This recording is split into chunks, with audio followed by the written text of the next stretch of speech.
Sinasabi niyo bang halimaw yung babaeng umatake sa kanya? Tingin ko nga, parang ganun na rin. Mukha naman nagsasabi ng totoo yung babae.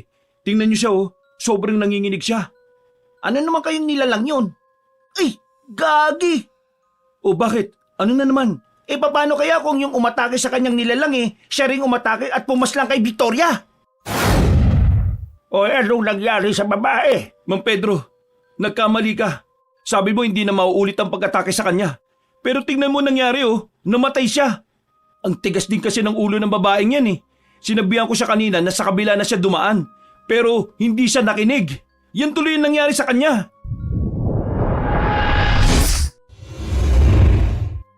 Ilang araw nang napapansin ni Ronron na laging hawak-hawak ng kanyang lolo Rodman ang larawan ng kanyang lola Ana. Namatay ang kanyang lola 4 na taon na ang nakalilipas. Kaya naman, hindi niya rin masisisi si Mang Rodman kung bakit ganito na lamang ang pagkasabik nitong makasamang muli ang kanyang asawa. Mahal na mahal ni Mang Rodman si Aling Ana noong nabubuhay pa ito. Masigla at masayahing tao ang matandang lalaki noon. Pero mula nang mawala ang asawa nito dahil sa isang trahedya, nawala na ang sigla ng pagkatao nito. At ang masaklap pa sa nangyari, hanggang ngayon ay hindi pa rin nahahanap ang katawan ni Aling Ana. Nakasama ang matandang babae sa nahulog sa bus sa bangin. Lahat ng sakay ng sasakyan na yon ay idiniklarang patay na. Kahit ang karamihan sa mga yon ay bigla na lamang nawala. Dahil sa tagal nang nangyari yon, halos lahat ng pamilya ni Ronron ay hindi na umaasang buhay pa si Aling Ana.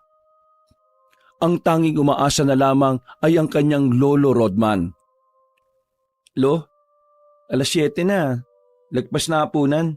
Hindi ba kayo kakain? Walang ganang lumingon sa kanya si Mang Rodman nang sandaling itinigil ang pagbabasa ng dyaryo. Sumulyap na muna ito sa larawan ni Aling Ana na nakapatong sa lamesa. Mauna na kayo. Busog pa ako. Nasan ba yung dalawa mong pinsan? Bakit parang wala na naman dito sa bahay? Napapansin ko na parang mas madalas pa silang nasa labas kaysa rito Si Vanjo, lumabas lang saglit para bumili ng soft drinks. Si Francis naman, hindi pa nakakauwi. Nakita ko kaninang naglalaro ng basketball Pero baka pauwi na rin yung mga yon. Kasi kanina pa yun sigurado ka ba, Lo? Hindi ka na muna kakain? Kasi napapansin ko nitong mga nakakaraang araw parang lagi na lang kayong huli sa tamang oras ng pagkain. Ganito naman talaga ako Parang hindi mo naman ako kilala na kapag malapit na ang anibersaryo na kamatayan ng lola mo, tumatamlay ako. Siguro nakalimutan mo, no? Lagot ka sa lola mo, mumultuhin ka nun. Napakamot si Ronron. Aminado siyang nawala sa isip niya na 1 linggo na lang pala mahigit ay maglilimang taon nang wala ang kanyang lola. Naku, nawala nga sa isip ko, Lo. Alam niyo namang abalang-abala ako sa mga sakahan natin Lalo na ngayon, mas malakas ang pag-deliver natin ng mga ani. Pasensya na kayo mga apo Kayo pa nga ang nag-aasikaso sa sakahan natin. Huwag ka mag-alala. Kapag nakahanap na ako ng dagdag na tao hindi na kayo makukonsume ron. Wala naman ng problema sa akin na nag-aasikaso kami ron. Masaya naman kami. Isa pa, wala naman kaming trabaho. Kaya sa halip na tumambay kami, yung saka na lang natin ang aasikasuhin namin. At saka, hindi na natin kailangan magdagdag ng tao, Lo. Okay na sila, Mang Pedro. Napalingon silang dalawa nang makita nilang nagmamadaling pumasok ang binatang si Francis. Mukha pa lang nito ay nakikita ng galit na galit ito. Agad namang nilapitan ni Ronron at Mang Rodman ang binata para tanungin kung anong problema nito. Ang si Tolits napakasira ulo. Pinagod pa kami sa kakalaro, wala naman palang pambayad sa pusta. Ano naman ang gagawin mo, ha? Tatagayin ko muna siya para malaman niya kung sinong ginagago niya. Ay. Maayos ka sa sinasabi mo, ha? Kapag ginawa mo yan, makukulong ka. Binatukan ni Rodman ang kanyang pinsan. Sa liit ni Francis, nagawa niya itong hilahin patungo sa katre at sapilitan niyang pinaupo roon. Binigyan niya ng malamig na tubig para kahit napapaano ay kumalma na rin ito. O ngayon, sabi mo na sa amin kung ano ba talaga nangyari. Isa lang naman kasi ang lamang nila. Nahabol namin at kami pa ang nanalo. Bigla niyang sinabi na bukas na lang daw niya ibibigay yung pusta. Kilala namin ng siraulong yun eh. Kapag sinabi niyang bukas, nako, thank you na yun. Ano bang pustahan niyo? At bakit parang handa na kayong itaya ang buong buhay ninyo? Pusta namin? Malaking bote ng soft drinks. Napakamot na lamang sa ulo si Ronron. Akala niya kasi ay libu-libong pera ang nakataya sa basketball na yun. Pambihira naman. Akala ko naman nakapusta tong bahay natin. Soft drinks lang pala. Oy, kumalma ka dyan. Pabalik na si Vanjo. Soft drinks ang binili nun. Magpakasawa ka. Diyos ko naman tao to. Ikaw nga Francis, iwas-iwasan mo ang gulo ha. Para lang sa malit na bagay. Baka mamaya mapahabak pa kayo sa ginagawa nyo eh. Sa inyo malit na bagay yun. Pero sa amin, malaking bagay na yung pusta na yun. At saka, hindi na lang naman to tungkol sa puste. Tungkol na to sa pagod na inilaan namin dun sa laro. Oo na. Huwag ka na magmaktol. Ayan na si Banjo oh. Ay sige na. Magsabay-sabay na tayong kumain. Magkakaharap sila sa hapagkainan ng mga sandaling yon. Malawak ang sala nila at ang lamesa para sa kanilang apat lang. Sa katunayan, malaki at maganda ang bahay na tinitirhan ng magpipinsan. Makaluma ang disenyo ng bahay pero malinis naman. Alagang-alaga kasi ito ni Mang Rodman. Halos araw-araw kasi itong nililinis. Matapos kumain, nakita na naman ni Ronron ang kanyang lolo Rodman na hawak na naman ang larawan ng kanyang lola. Napangiti na lang ng bahagya si Ronron. Inisip na lang niya na ayos na rin ang ganon. Baka sakaling sa pamamagitan nun, unti-unti nang makausad ang kanyang lolo Rodman. Kinabukasan, maagang nagtungo ang tatlong binata sa sakahan. Kailangan naroon silang palagi para bantayan ang trabaho ng mga tao nila. May nakarating kasi sa kanilang balita na may iilan na tatamad-tamad sa ginagawa. Magandang umaga sa inyong tatlo. Kumusta ang gising natin? Sinalubong agad sila na matandang si Pedro, ang pinakamatagal na nilang tao at ang pinakapinagkakatiwalaan nila. Ayos naman po. Kayo, kumusta naman po? Hindi ba kayo nagsasawa rito sa sakahan? Halos lahat ng kasabayan nyo, mga wala na rito eh. Puro bago na po yung mga kasama ninyo. Nagsasawa? Hindi. Kapag gusto mo ang isang bagay, hindi ka magsasawa. Ganun din sa tao. Kapag mahal mo, kahit na wala na ang taong yon, ay siya at siya pa rin. Hindi ka magsasawa. Agad nang naisip ni Ronron ang kanyang lolo Rodman. Napangiti na lang siya nang mapagtantong ganon na ganon ang kanyang lolo. Siya nga pala iho. Yung mga kamatis natin, ipapapitas ko na rin kagad mamaya ha. Balita ko kasi may malakas na ulan na darating ngayong buwan. Baka masalanta lang kaya aanihin na natin at ipapadala sa mga consumer natin. Oo, sige po. Kayo na pong bahala ron. May tiwala naman po kami sa inyo eh. Mang Pedro, nasaan na nga po pala yung babaeng bagong pasok lang nung nakaraan? Yung morena? Si Victoria ba? Hindi na pumasok eh. Ewan ko ba sa babaeng yan? Hindi na nga kinuha yung sinahod niya ng 3 araw. Bakit mo tinatanong kay Mang Pedro? Type mo ba yung babaeng yon? Ikaw naman, tinatanong ko lang, type na kaagad. Kilala ko hasang at kaliskis mo eh. Ganyang mga galawan mo kapag gusto mo yung isang babae. Uy, basta babae, banjo lang yan. Matinig sa babae pero laging busted. Uy, tigas ng mukha nito. Nagsalita yung hindi pa nagkakasyota kahit na kailan. Siya. Magsisimulan na ako sa trabaho ha. Maiwan ko na muna kayong tatlo. Naglakad na lamang ang tatlong magpipinsan. Nagtungo sila sa kubo na madalas nilang tambayan kapag naroon sila. Mga bandang 8:00 na ng umaga. Nagdadatingan na rin ang ilan nilang tao para magsimulang mag-ani. Napapansin niyo ba yung pagbabago kay Lolo? Oo, itong mga nakaraang araw, tumatamlay na naman siya. Pero ang sabi naman niya sa akin ganun talaga siya kapag malapit ng death anniversary ni Lola Ana. Nakalimutan niyo rin Ako? Hindi Araw-araw ko kayang naaalala. Nakalimutan ko. Ano naman ngayon? Baka multuhin kayo ni Lola, no? Multuhin? Paano naman ako mumultuhin? Hindi pa naman patay si Lola. Nagkatinginan si Ronron at Francis ng mga sandaling yon. Akala nila nagbibiro lang si Vanjo pero seryoso ang mukha nito. Hanggat walang nakikitang katawan, hindi dapat kayo naniniwalang wala na yung tao. Kaya naiintindihan ko si Lolo Rodman Kaya hindi nawawala sa kanya yung pag-asa kasi wala namang hinarap na ebidensya sa kanya. Pero maglilimang taon na mula nang mangyari yung trahedyang yun Tingin mo kung buhay pa si Lola Ana, hindi siya uuwi sa atin? Paano kung nakuha siya ng ibang tao? Nawalan siya ng alaala, kaya hindi siya kagad nakauwi. Kapanood mo yan ng mga telenovela sa hapon Matulog ka nga ng 3:00 ng hapon pagtapos ng padasal. Di yung kung ano-ano lang yung pinagsasabi mo dyan. Ikaw ang matulog sa hapon para naman tumangkad ka. Mas mataas pa sa iyo pride ko kaysa sa height mo. Sus, nagsalita ang bano mag-basketball. Uy, tumigil nga kayo. Nagkakasaran na naman kayo Tapos mamaya niya magsusuntukan na naman kayo. Kung nasan man si Lola, ipanalangin na lang natin na sana nasa maayos lang siyang kalagayan at masaya na siya. Tumulong na lamang ang magpipinsan sa pag-ani ng kanilang mga tanim.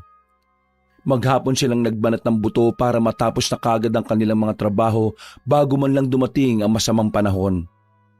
Dakong 4:00 ng hapon, natapos na rin sila. Nag-uwian na ang iba. Pero silang tatlo, mas piniling magpahinga na lamang muna sa kubo habang nakatanaw sa kanilang sakahan. Nilapitan sila ni Mang Pedro. Inabutan sila ng malamig na tubig. Agad naman nilang pinag-agawan yon.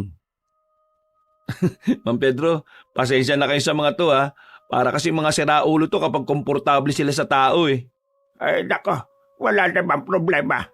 Mas maganda ng komportable sila sa akin Mang Pedro, may itatanong pala ako.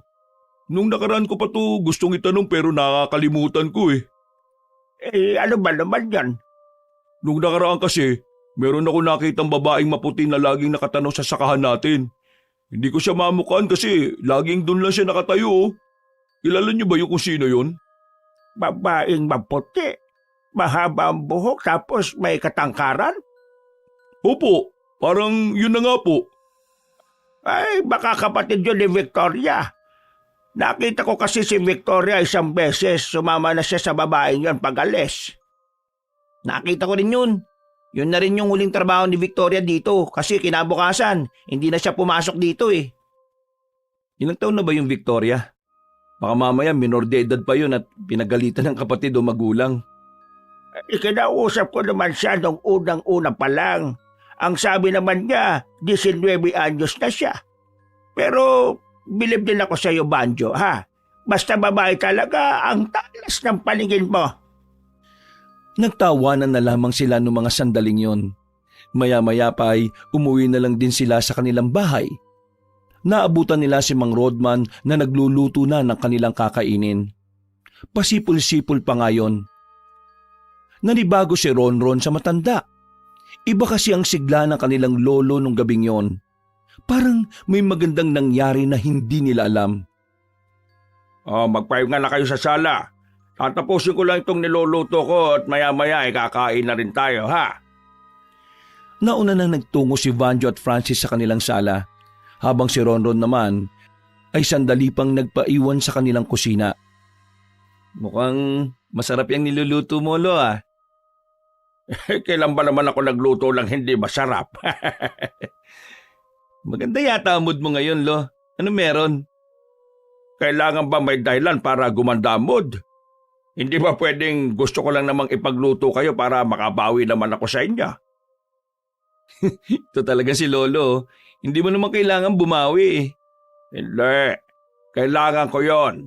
Para naman kahit na papado gumiginhawa ang buhay ninyo matapos ang maghapong trabaho. Natigil lang ang kanilang usapan nang biglang may dumating na mga pulis sa kanilang bahay. Nagkatinginan silang dalawa. Nagtataka rin naman si Vanjo at Francis sa sala. Ano po kailangan nila?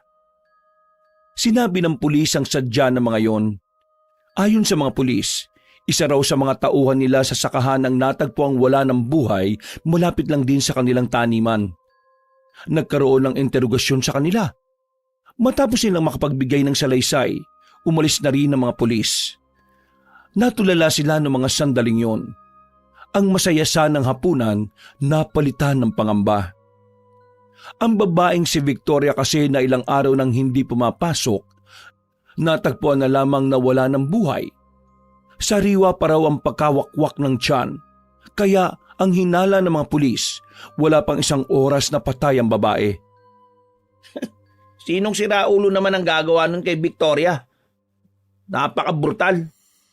Sa naisip ko, parang kinaukaw yung tiyan eh. Kung sino man ang gumawa nun sa babaeng yon, sana karmahin siya sa buhay. Nakakaawa si Victoria. Magalang at mabait pa naman sana ang babae yon. Elo, anong gagawin natin ngayon? E di pagdasal na lang natin ang kaluluwa niya. Wala naman tayong ibang gagawin. Mga pulis na ang bahalang umalam kung sino ang salarin. Bumuntong hininga na lamang si Ronron. Kinabukasan ng umaga, yun ang laman ng usapan sa kanilang baryo. May mga kumakalat pang larawan na kung saan makikita ang kalunos-lunos na sinapit ng dalagang si Victoria. Pansamantalang hindi na muna pinapasok ni Mang Rodman ang mga tao nila sa sakahan. Bilang paggalang na rin siya nangyari sa isa sa mga tauhan nila. Mga apo, kayo na munang bahala rito sa bahay ha. Mamayang gabi meron akong pupuntahan. O sige na, alis muna ako ngayon. Kakausapin ko lang rin si paring Pedro. Nagmamadaling lumabas ng bahay ang matandang yon nung hapon. Napapailing na lamang sila. Hindi kasi nila magawang pigilan ng kanilang lolo. Matigas din kasi ang ulo noon kahit na halos lahat na ng tao sa kanila nakakaramdam na ng takot dahil sa nangyari. Saan daw siya pupunta mamayang gabi? Wala kang narinig kung saan, di ba? Ganon din kami. Wala rin akong ideya eh.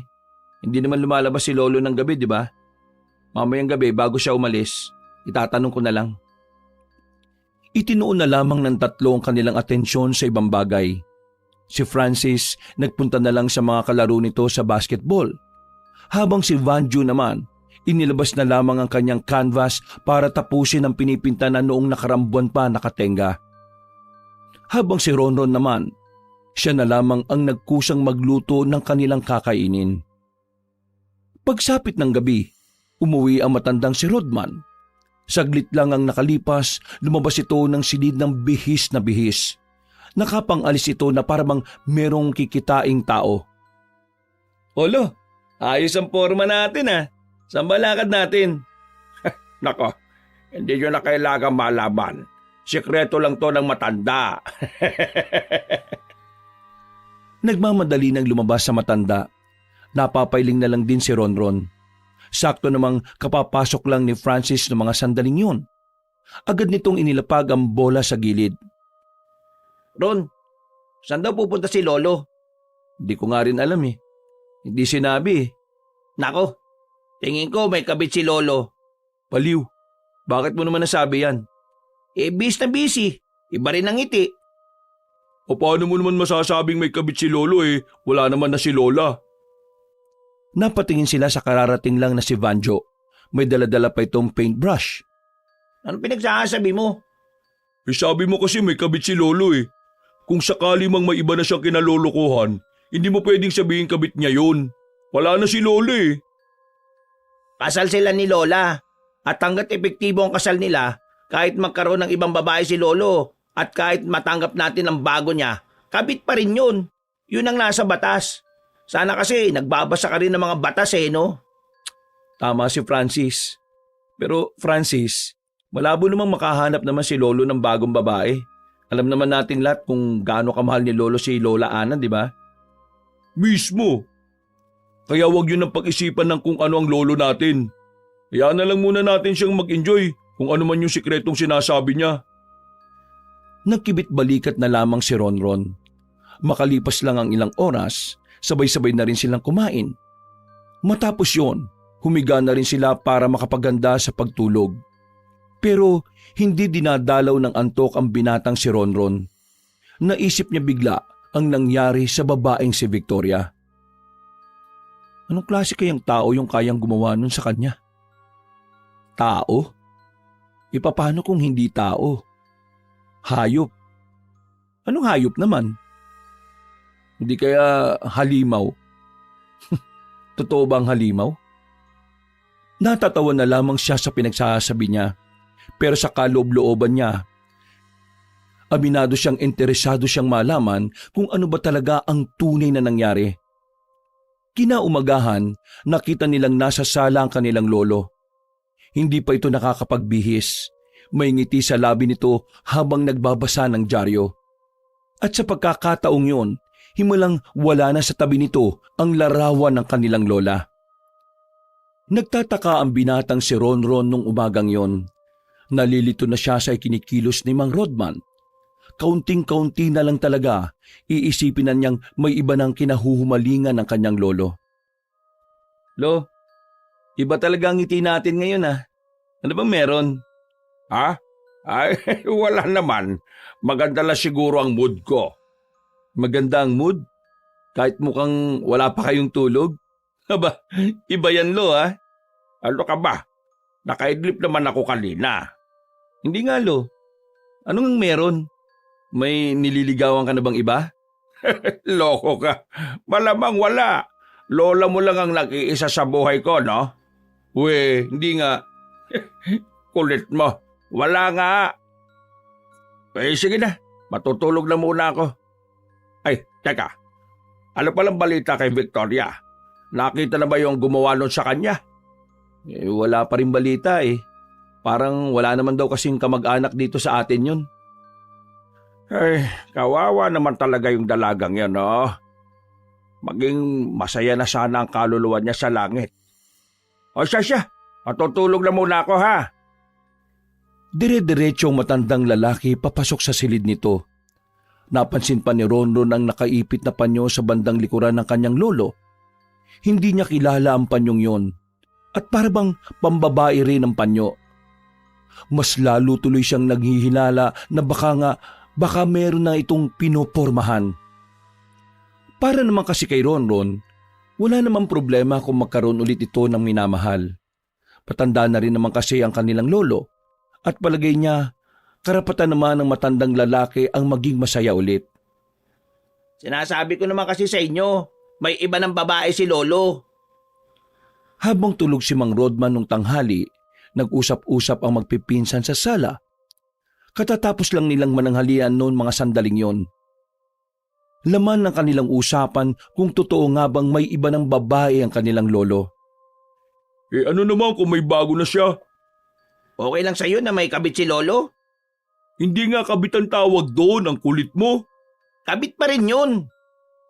Alam nyo, nahihiwagaan nga rin ako sa kilos ni Lolo Kanina, unang beses na tumambay siya rito sa sala na wala yung larawan ni Lola Ana. Kakaiba rin kasi talaga yung ngiti niya Yung parang ngiti ng isang binata na unang beses na in love. Parang ganun Anong iniisip niyo ngayon? What? Di alamin natin kung totoo bang may kabit si Lolo. Baka naman magalit si Lolo kapag nalaman niyang minamanmanan natin siya. Hindi siya magagalit kung hindi naman niya malalaman. Ito talaga si Francis Kahit na kailan pasimuno Hindi lang naman para sa atin ang gagawin natin. Para din naman ito kay Lolo. Siyempre, kailangan din natin malaman kung sino nga ba yung kinalolokohan niya. Kailangan natin malaman kung ligtas ba siya o kung sino man yung babae niya. Sabagay, may punto si Francis. Pero paano natin gagawin? Simple lang. Sundan natin si Lolo kung saan siya pumupunta sa gabi. Nagkatinginan silang tatlo habang magkakaharap sa sala. May halong kabang nararamdaman si Ronron. Yung kasi ang unang beses na gagawin nila yon. At wala silang kalam-alam kung papaano magalit ang kanilang lolo sa oras na mabisto nito ang gagawin nila. Mabilis na lumipas sa mga oras. Sumapit na rin ang kinagabihan. Kagaya ng kanilang inaasahan, mabilis na nakapaganda ang kanilang lolo. Bihis na naman ito. At kakaiba ang gabing yon dahil merong daladalang prutas ang kanilang lolo. Hindi na lamang nila pinuna yon dahil baka makahalata sa kanila. Kaya ang ginawa nila, hinintay na muna nila yung makalabas. Nang masiguro nilang hindi na sila mapapansin, sinundan na nila yon sa paglalakad. Visit ka. Huwag mo nga akong hawakan sa damit. Arte mo naman. Mumurahin lang naman ang damit mo eh. Uy, kapag hindi kayo tumigil dalawa, maririnig na tayo ni Lolo eh. Para kayong mga bata eh. Ito kasi, parang siraulo. Damit mo na lang hawakan mo. Napatago sila sa gilid ng bahay nang biglang tumigil sa paglalakad ang kanilang lolo. Sandali itong lumingon. Buti na lang ay nakapagtago na rin sila sa gilid. Ingay nyo kasi. Baka mamaya narinig na mga boses ninyo. Mga siraulo talaga kayo. Dapat ako na lang kasi. Nang muli silang sumilip, nakita nila si Mang Rodman na naglakad na ulit. Nakahinga na sila ng maluwag. Nung una, inakala nilang sa terminal ng tricycle papunta ang kanilang lolo. Pero laking pagtataka nila ng ibang direksyon ang daanan nito. Oh, anong gagawin ni Lolo ron? Papasok na sa gubat yun ah. Bilisan nyo, dali! Nilakyan na nila ang mga hakbang. Nang makapasok na rin sila sa kagubatan, tuluyan nang nawala sa paningin nila si Mang Rodman. Madilim din kasi doon, natatakpan pa ng matataas na puno. Hoy, anong gagawin mo?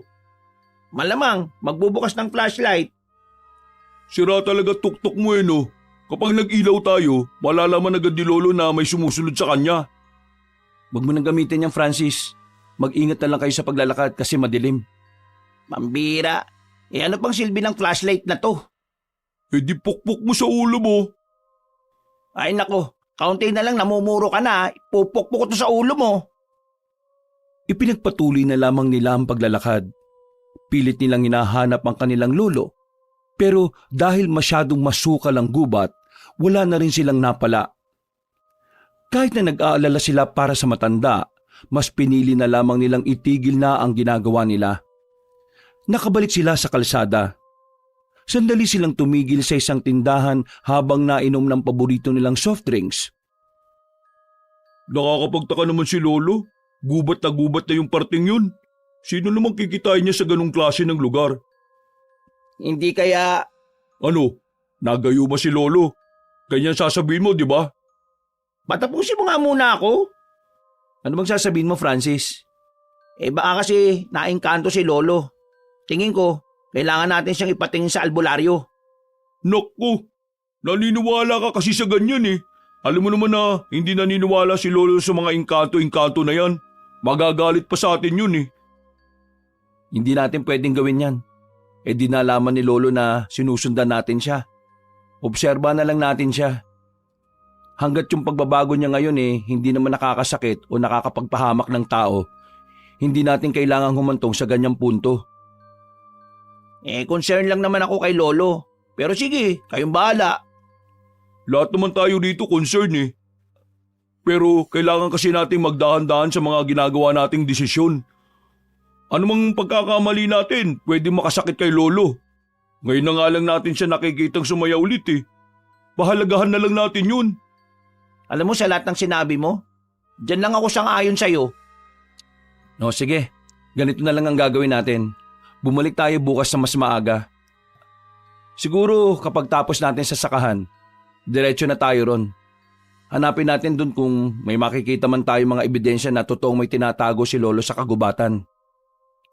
Napatango na lamang ang dalawang pinsan niya. Matapos ang kanilang pag-uusap roon ay naglakad na rin sila pauwi. Pero hindi pa sila nakakalayo. Nakasalubong nila ang matandang si Pedro. May kung ano-anong dala itong mga halaman. Napansin nila yun agad dahil yung ibang dala nito ay nahuhulog na. Oh, Mang Pedro, dami niyong dala. Saan niyo gagamitin yan? Ay, kayo pala. Itong mga ito. May nakapagsabi kasi sa akin na itong mga ito mabisang panlinis daw ng kaloob-looban ng katawan. Nilalaga raw ito tapos iniinom. Kaya nga lang masyadong mapait ang lasa. Mas mapait pa sa ampalaya. Pero maganda to sa kalusugan. Hanep, kung ganun pwede nyo palang pagkakitaan yan ano? Hindi. Ang pananaw ko kasi, binigay ito ng Diyos sa atin. At ang bigay ng Diyos, binabahagi sa ibang tao ng libre. At saka, ayos naman ang kita ko sa sakahadin nyo Mababait naman kayo mga boss. Nako, wag niyo na po kaming tawagin na boss. Tauhan lang din naman kami ni Lolo Ay siya nga pala. Nabalitaan nyo naman siguro yung nangyari kay Victoria, no? Nakausap kami ng lolo niya. May bagong balita na ba mga pulis o kahit na abiso man lang kung may progreso ba ang investigasyon? Ang totoo niyan, Ma'am Pedro, wala pa rin talaga. Hirap na hirap ang mga pulis kung sinong tutukuyin nila Hindi kaya aswang? Ano po yon? Ay wala. Ang sabi ko, kailangan ko pala ng bawang. O sabay-sabay na tayo maglakad. Pauwi na rin ako Tinulungan na lamang nilang tatlo ang matandang lalaki sa mga dala nito. Habang tinatahak nila ang daan, napansin ni Ron ang suot-suot na matandang lalaki na pulseras. Meron kasi yung bato na kulay itim. Nagandaan siya sa simpleng disenyo. At nang tanungin niya kay Ma'am Pedro kung saan ito nabili ang pulseras, nagbirulang ang matandang lalaki. Ay, ito, bigay ito ng engkanta. Hindi na lamang pinansin ni Ronron ang sinabi ni Ma'am Pedro. Nagiwalay na rin sila ng landas nang maunang makauwi ang matanda kaysa sa kanila. Pagbalik nila sa kanilang bahay, tulala pa rin ang tatlo. Tamang upo lang sa sofa at nakatingin sa kung saan-saan. Wala silang magawa. Umaandar lang sa utak nila ang kanilang lolo at ang misteryoso nitong aktibidad sa kagubatan. Makalipas ang ilang oras, dakong 2:00 na ng madaling araw nang makaramdam na rin sila ng antok. Kanya-kanya na silang punta sa mga sarili nilang kwarto. Paghiga pa lang ni Ronron, pumikit na siya kaagad. Pero mag-iisang oras pa lang siyang natutulog, nagising na agad siya dahil sa malakas na sigaw na narinig niya. Nung una, inakala niyang baka parte lang yun ng kanyang panaginip. Pero hindi. Bumukas ang pintuan niya at pumasok si Francis at gising na gising pa ang binata. Mukhang hindi rin ito natulog. Narinig mo? Ang alin? Yung sumigaw? Oo, may sumigaw na babae. Oo, narinig ko. Akala ko panaginip ko lang Dumating na rin si Vanjo. Nagkukusot pa ito ng mata ng puntahan nila. Saan ba yun? Sobrang lakas ng sigaw. Tingin ko malapit lang dito sa atin. Oh, saan ka na naman pupunta? 3:00 pa lang, uy. Aalamin ko kung sino yung sumigaw. Kahit na inaantok pa silang dalawa ni Vanjo, wala silang nagawa kundi ang sumunod kay Francis. Nang makarating na sila sa labas, hindi kalayuan sa kanilang bahay, nakita nila ang isang babae na nasa loob na ng bakuran. Inaasikaso na siya ng pamilyang naroon. Iyak ng iyak ang babae. Kita nilang may dugo ang kaliwang braso nito. Sa kanilang pagkakarinig, sabi ng babae ay bigla na lamang may umataking nilalang. Ang nilalang ay isa rin daw babae. Mahaba ang buhok. Parang inaagnas na ang katawan. Pangit ang mukha at mahaba raw ang kuko. Sinasabi niyo bang halimaw yung babaeng umatake sa kanya? Tingin ko nga, parang gano'n na rin. Mukha naman nagsasabi ng totoo yung babae. Tingnan niyo siya parang nanginginig siya. Ano naman kayang nilalang yun? Gagi. O bakit? Ano na naman? Paano kaya kung yung umatake sa kanyang nilalang siya ring umatake at pumaslang kay Victoria? Sa hindi malamang dahilan, naramdaman na lamang ni Ron ang pagtindig ng kanyang mga balahibo. Para bang may dulot na kakaibang kilabot ang sinabing yun ng kanyang pinsan. Aminado rin naman kasi siya na maaring may koneksyon yon sa nangyari sa dalagang si Victoria. Hanggat wala pa tayong ebidensya, hindi natin pwedeng sabihin na may koneksyon nga yun. Pero pwede. Hirap na hirap yung mga pulis na malaman ng pagkakakilanlan ng pumatay. Baka siguro kaya sila nahihirapan kasi nga ibang nila lang yun. Yan ang gusto ko sa inyong dalawa Gumagana utak nyo para maintindihan ako. Ang tingin mo sa amin, kinakalawang ang utak. Pero kung ganito ang hinala natin, paano natin ito sasabihin sa mga pulis? Bakit tayo magsasabi? Ayun yung babae. Kapag nagsumbong sa pulis yan, baka magkaroon na rin ng ideya ang mga pulis na hindi tao ang pumaslang kay Victoria. Huminga ng malalim si Ronron. Napansin naman yun ng dalawang pinsan niya sabay tapik sa balikat niya. Takot ka ba? Hindi naman. Nag-aalala ako para kay Lolo.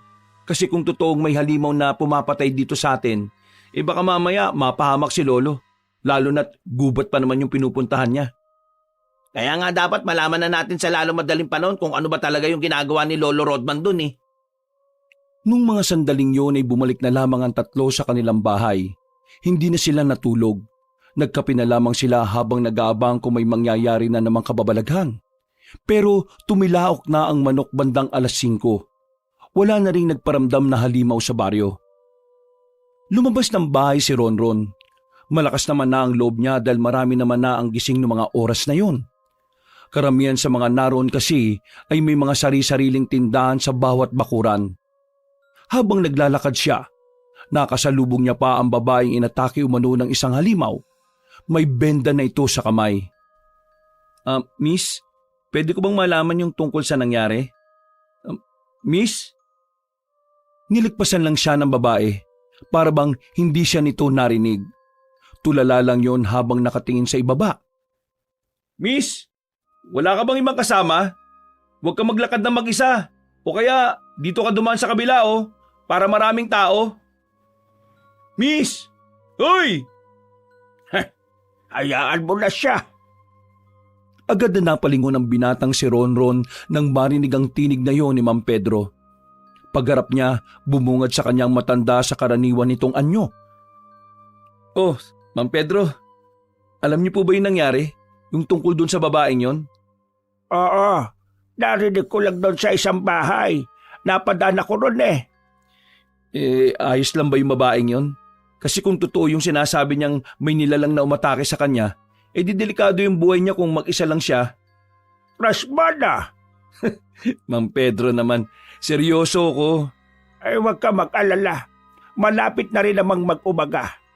Kung totoo mang may halimaw ngang umatake sa kanya, hindi na yun mauulit. Lalo na't ilang minuto na lang sisikat na rin naman ang araw. May alam po ba kayo sa mga halimaw, Ma'am Pedro? Mahilig kasi akong magbasa-basa ng mga kababalaghan.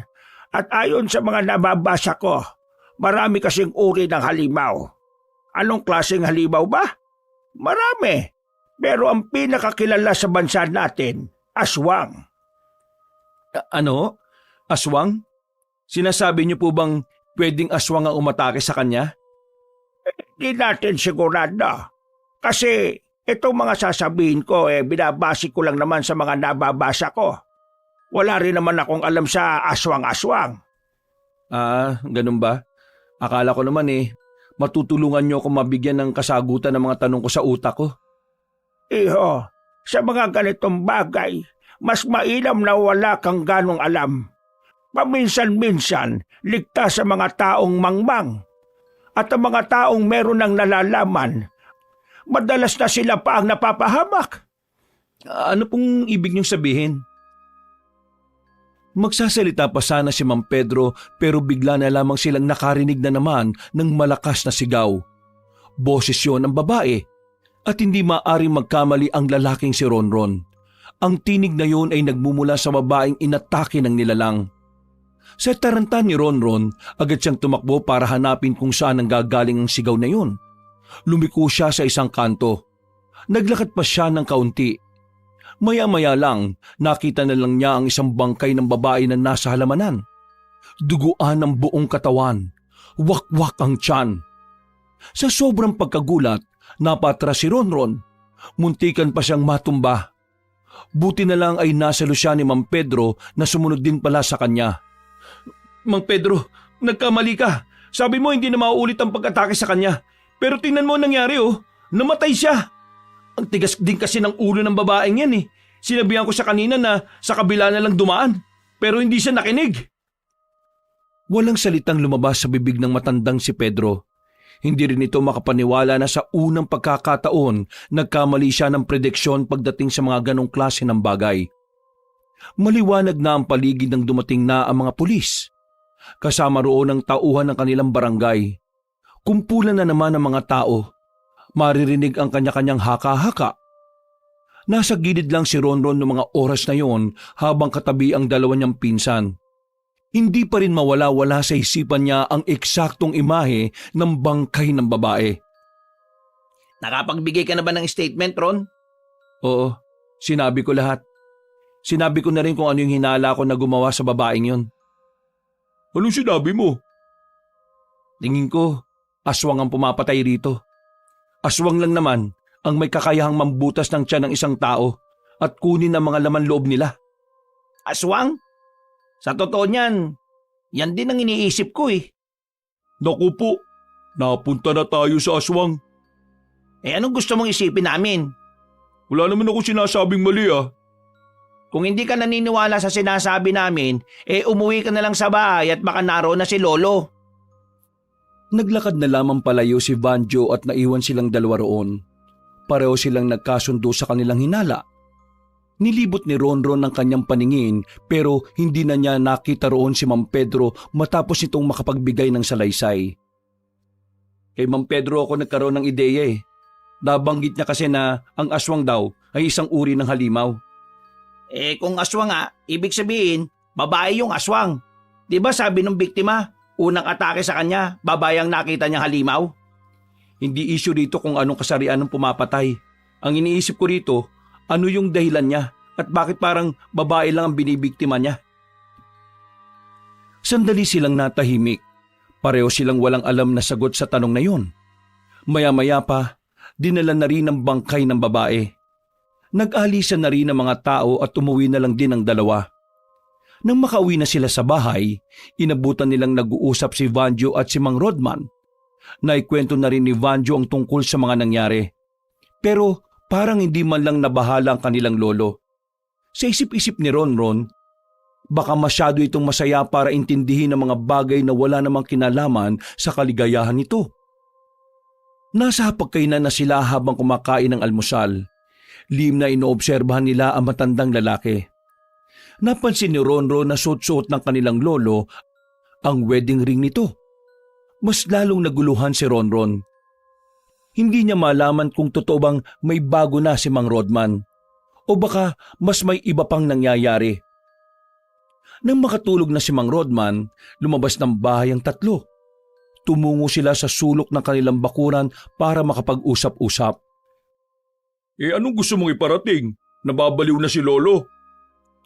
Yun agad ang naging reaksyon ni Vanjo nang sabihin ni Ronron ang mga bagay na naiisip niya. Nung una, inakala natin na may iba na kasi naalis siya ng gabi. Tapos ngayon, sinuot niya ang wedding ring nila ni Lola. Kung may iba na siyang kinakaadikan, dapat hindi siya magsusuot ng wedding ring kasi ikakagalit yun ng bago niyang chika babes. Kung meron man. Kaya nga sinasabi ko sa inyo paano kung naapektuhan na ang pag-iisip ni Lolo sa sobrang pagkamis niya kay Lola? Paano kung yung inaalis ni Lolo sa gabi, pinupunta niya yung puntod ni Lola? Insan, kung saan nangyari yung aksidente ni Lola, yun na yung parang pinakapuntod niya. Alam mo naman kung gaano kalayo yun, di ba? Paano makakarating si Lolo ron nang hindi sumasakay? Tapos, sa gubat pa nadaan. Hindi kaya naengkanto nga si Lolo? Tapos yung engkantong yun nagpapanggap lang na si Lola. Kaya ganun na lang yung pagpasyal-pasyal niya sa gubat ng gabi. Tumayo si Vanjo at kumamot ng mabilis sa ulo nito. Parang iritadong-iritado na ito sa mga naririnig. Engkanto ang putik! Kanina usapan natin aswang, ngayon engkanto. Pustahan, mamaya tiyanak na susunod, hindi kay duwende Inaalam lang natin ang mga posibilidad na pwedeng mangyari. Manahimik ka na nga lang kung ayaw mo makinig. Vanjo, alam mo minsan, subukan mo ring maniwala sa mga bagay na nakasanaya mong baliwalain. Baka mamaya kapag mismong nasa harapan mo na, hindi mo alam ang gagawin kasi akala mo hindi totoo. Ona! Kulit naman Sa ngayon, hindi na muna tayo pupunta sa sakahan. Sasabihan lang natin si Mang Pedro na siya na muna ang bahala. Tapos, rekta na tayo sa gubat. Kahit naduda pa rin ang binatang si Vanjo sa mga tsoryang sinasabi ng dalawa, sumama na rin ito ng tanghaling yon. Nagtungo sila sa kagubatan. Sinundan nila ang direksyon na una nilang dinaanan. Nang tumbukin nila ang direksyon na hindi nila pinuntahan, nakarating naman sila sa parting maraming nakatirik na kawayan. Merong bakas ng daan doon, kaya malakas ang hinala nilang tatlo na doon dumaan ng kanilang lolo. Tingnan niyo to. Tinuro ni Vanjo ang isang lumang panty na nakasabit pa sa sanga ng isang halaman. Kulay pula ito, pero parang matagal na yun doon dahil nababalutan na ito ng dumi. Anong tingin niyo dyan? Ang wild naman siguro ni Lolo kung sinabit lang niya dyan yung panty ng bago niya. Uy, tingnan nyo naman yun. Tinuro ni Francis ang direksyon na kung saan may nakita silang bahay na yari sa kawayan. Paakyat yun sa bundok. Kailangan nilang umakyat para makita kung may tao ba roon o wala. Tara, lapitan natin. Uy, teka, wag muna. Uy, bakit naman? Baka mamaya, mga siraulo nakatira dyan. Lalapit lang tayo, sisilip lang tayo. Hindi tayo lalapit sa mismong harapan ng bahay. Ayaw nyo ba? Eh di ako na lang ang lalapit. Jesus, ang kulit mo naman. Kumalma ka nga. Yaman mo na siya. Sige na, mabit ka na ron. Walang sinayang na pagkakataon si Francis. Agad-agad itong umakyat patungo sa kinaroroonan ng bahay. Habang si Ronron at Vanjo naman, umupo na lamang muna habang nakatingala kay Francis. Pag mga rebelde nasa loob ng bahay na yan, magiging alaala na lang talaga tayo. Tigas ng bugo nitong si Francis eh. Kapag mga ganitong bagay talaga, parang natutuwa pa siya eh. Ganadong ganado.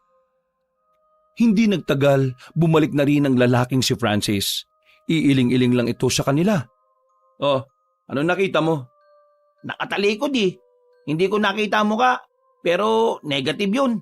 Matandang babae na yun eh. Malabong yun na yung bago ni Lolo. Hindi ba pwedeng matanda rin na maging bago niya? Nakita namin ni Francis si Lolo nung nakarambuan. May magasin ng mga sexing babae. Kaya malabo nga na matandang ipalit niya kay Lola. Eh di tara na, umalis na tayo. Nung mga sandaling yon ay wala naman silang napala. Bumalik na lamang sila sa kanilang bahay. Pero wala na ang kanilang lolo. Pumunta sila ng kanilang sakahan. Nalaman nilang naroon pala ang matandang lalaki. Kausap si Mang Pedro. Nandyan na pala kayo. Saan ba kayo lang galing ha? Wala naman kayo rito kanina pa, sabi ni paring Pedro. Diyan lang kami nang galing. Saan dyan? Sa lakad-lakad lang. Saan nga? Nag-survey lang kami sa bayan kung sinong pwedeng suplayan ng mga ani natin. Mabuti naman kung ganon. Akala ko kung anong kalokohan ang ginagawa ninyo eh. O siya, tulungan nyo na lang kami rito magkarga ng mga ani natin sa truck. Ihahatid na to sa mga destinasyon kasi baka bukas bigla nang bumuhos ang malakas na ulan. Nakikita nyo naman, madilim ang ulap po. Naging abala silang tatlo sa pagbubuhat ng mga sako-sakong inani nila. Noong mga sandaling yun, nakahinga sila ng maluwag dahil hindi naman naghinala sa kanila ang matandang lalaki. Mabilis na lumipas sa mga oras. Sumapit na naman ang kinagabihan. Inaabangan nilang umalis ang kanilang lolo Rodman at nang sa ganon, magagawa nila ulit itong sundan. Kayo na munang bahala rito ha. Kailangan ko lang umalis ulit. Huwag kayong lalabas ngayon at huwag pagalaw-gala. Alam niyo naman ang mga bali-balita sa lugar natin. Sige po, Lo, ingat kayo. May dala po ba kayong payong? Baka abutan kayo ng ulan mamayang umaga. Huwag kayong mag-alala. Meron akong dala. Always ready ako, no? Ako pa ba? Astig mo naman, Lo. Pero mas astig kung aalis ka na. Uy, umayos ka nga. Nang makita nilang nakalabas na ng kanilang bakura ng matandang lalaki, nagmamadali nilang sinarado ang bahay at saka sumunod sa kanilang lolo. Sa puntong ito, matagumpay nilang nasundan si Mang Rodman. Pero ang ipinagtataka lang nila, nakita nilang umakyat si Mang Rodman patungo sa bahay na una na nilang nakita. Mas lalo silang nalito nang matanaw na pumasok ang lolo nila sa bahay na yon. Tumigil na muna sila sa baba saglit. Ibig sabihin, yung nandun sa loob yun yung bago talaga ni Lolo? Sabi na sa inyo matanda rin ang trip ni Lolo at hindi mas bata sa kanya Tingin ko, ito na talaga ang chance natin para malaman kung sino yun. Tara, lumapit tayo. Kailangan natin makita ang mukha ng matandang yun. Umakyat sila at kaagad na nakalapit sa bahay. Pero mula sa kanilang kinalalagyan, ang nakikita lamang nila ay ang nakatalikod na imahe ng matandang babae. Puti na rin ang buhok ng matandang yun. Pero kahit isang paglingon lang sa labas ay hindi nito ginawa. Kaya naman unti-unti nang nauubos ang pasensya ni Francis. Lumabas na ito sa kanilang pinagtataguan. Hinawakan naman ito kagad ni Ronron para pigilan. Uy, ano bang gagawin mo? O kumprontahin ko na si Lolo. Gusto ko malaman kung bakit kailangang ilihim niya ito sa atin. Hindi ko matatanggap na palitan niya si Lola. Hinawi ni Francis ang kanyang kamay. Naglakad na ito palapit sa bakuran. Sakto namang lumabas din si Mang Rodman. Nagkita-kita na silang apat. Nanlalaki ang mga mata ng kanilang lolo. Gulat na gulat ito sa kanila. Ay, bakit kayo narito? Paano nyo nalaman ang lugar na ito? Ito pala ang pinagkakaabalahan niyo, Lo, kapag umaalis kayo ng ganitong oras. Bakit hindi niyo sinasabi sa amin? Bakit kailangan yung ilihim sa amin na meron ka nang ipinalit kay Lola? At sa ganitong lugar pa talaga.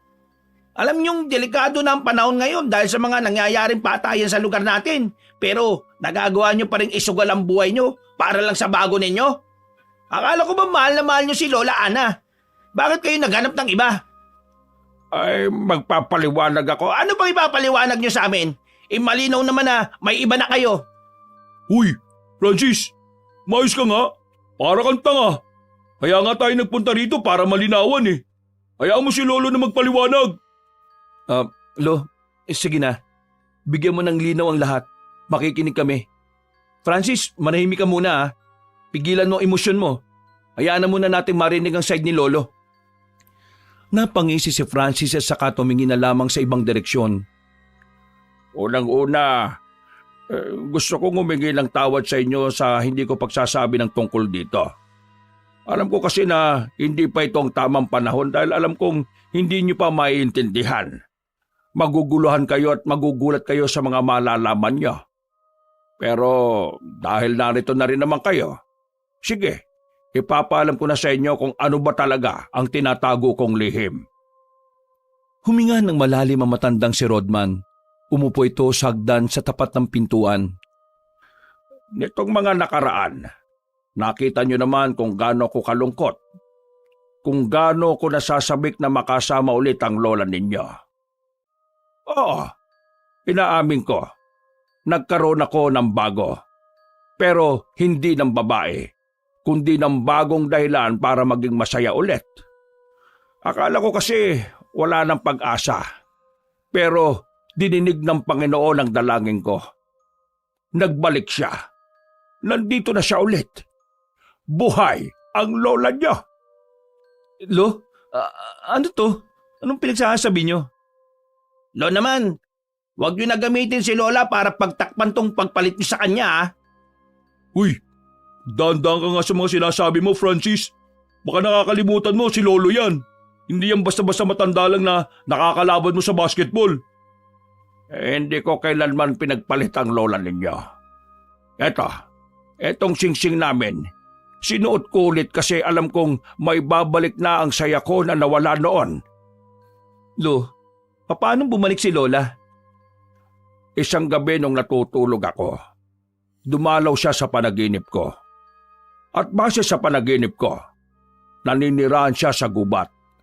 Kaya nang magising ako, pumunta ako sa gubat at totoong buhay siya. Naisip ko naman na sabihin sa inyo pero nababahala ako na baka hindi nyo kagad matanggap ang nangyayari. Na baka magbago na ang tingin nyo sa kanya. Mga apo, buhay ang lola ninyo. Hindi siya namatay nung nalaglag ang sinasakyan nila. O sige, kung totoong buhay si Lola Ana, nasan? Ibang matanda naman kasi yung nandyan sa loob eh. Mahal ko, halika. Hanapin mo yung mga apo natin. Nang bumukas ang pinto, nagulat sila nang bumungad ang isang matandang babae. Maputla ang kulay nito. At sa 5 taon na nakalipas, parang hindi man lang nagbago ang mukha nito. Parang hindi to tumanda ng 5 taon. Nagtindigan ng balahibo ng 3 binata nang makitang si Aling Ana. Ang matandang akala nila ay matagal ng patay. Sandali silang natameme. Napahawak si Banjo at Francis kay Ronron noong mga sandaling yun. Kumusta na kayo mga apo ko? Nang marinig nila ang malamig at mahinahong tinig ng kanilang lola, bigla na lamang hinimatay ang binatang si Francis. Kaya naman pumasok na lamang sila sa loob. At nang magising na si Francis ay sinimulan na rin ni Aling Ana ang kanyang kwento.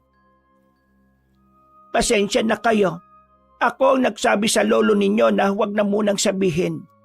Gusto ko kasi sana na ako mismo ang magpapaliwanag sa inyo.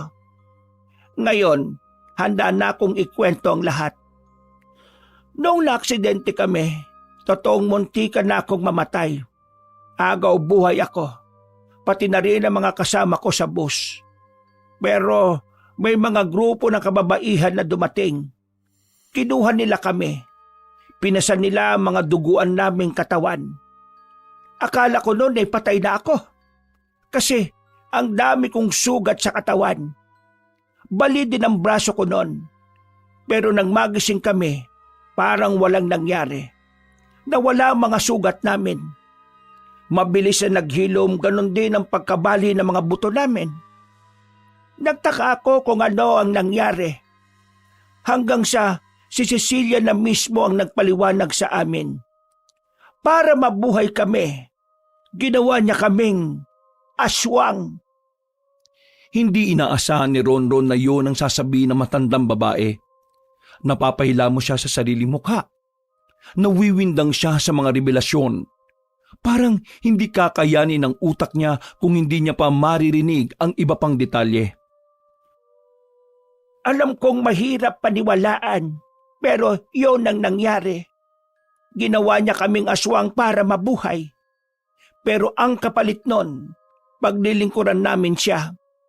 Tutulungan namin siyang maibalik ang dati niyang anyo sa pamamagitan ng pagkain ng mga laman loob ng taong babae. Pero kalaunan, nagkahiwa-hiwalay din kaming lahat. Iniwan namin si Cecilia ng mag-isa dahil hindi namin kaya ang pinagagawa niya. Teka lang ha, lilinawin ko lang. Isa ka ng aswang ngayon at dahil yan dun sa Cecilia na binabanggit nyo. Sino naman itong Cecilia na to? Siya ang aswang na pumapaslang ngayon sa lugar natin. Pinapatay niya ang mga babaeng magaganda. Ginagawa niya yon para unti-unting maibalik ang ganda niya. Ang dugo at laman kasi ng isang babaeng maganda. Nakakatulong yon para sa panlabas niyang kaanyuhan. Matandang aswang na siya. Isang nakakatakot na nilalang. Pangit at katsuklam-suklam ang muka. Ang tanging layunin niya, makabalik sa dati siya at magkasik ng lagim sa mga kababaihan. Galit siya sa mga taong babae, lalo na sa mga magaganda. Kung alam niyo naman pala na kung sinong pumapatay, bakit hindi niyo na lang siya pagtulungan? Di ba, marami naman kayong tumiwalag sa kanya? Malakas si Cecilia. Habang kami, pangkaraniwang aswang lang na may tuturing lang na alalay. Isa pa, wala na mga kasamahan ko. Pinatay na sila ni Cecilia. At hindi ko nga alam na baka ako na lang ang natitira.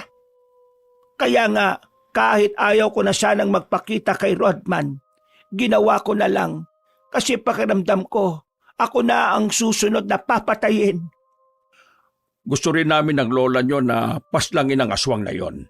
Pero hindi naman namin alam kung paano namin gagawin yon. Wala kaming malapitan na albularyo. Lahat ng kinausap ko, tumatanggi sila dahil hindi nila kayang humarap sa mga aswang. Kaya ngayon, ang ginagawa ko, lagi kong binabalikan ng lola ninyo rito para kahit papano may naprotekta sa kanya sa gabi.